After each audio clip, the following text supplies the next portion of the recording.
สวยนะครับทรงดีแต่ไม่มีแดดเต้นเสียงเครื่องก็ดัง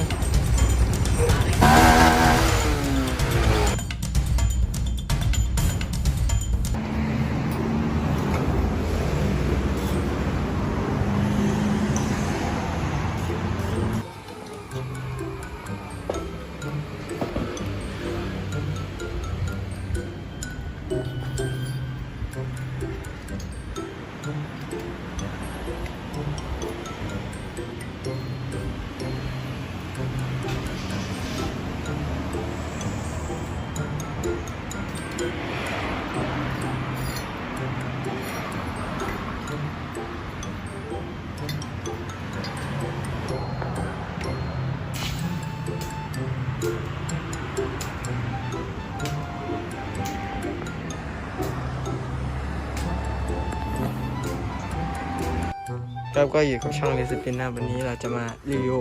คอท่อนะครับยาถอยาถอยาถอเป็นคอท่อไล่นะครับของ Lazada นะครับตัวนี้ข้อเท่าใดกว่าเต้น25 28นะครับที่เราไปเชื่อมกันนะครับ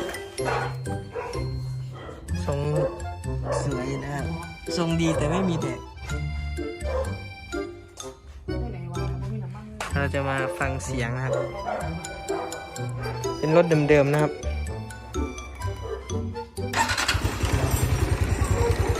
เต้นเสียงเครื่องก็ดัง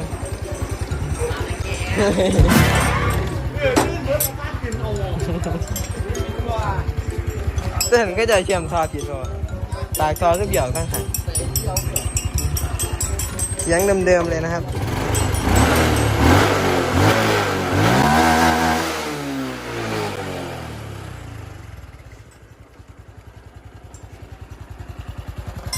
ครับเสียงเหมือนเดิมเลยนะครับทรงก็สวยนะครับประมาณนี้นะครับผมคลิปนี้ก็ฝากกดไลค์กดแชร์กดติดตามด้วยครับผมครับผมนี่ก็เป็นร้านที่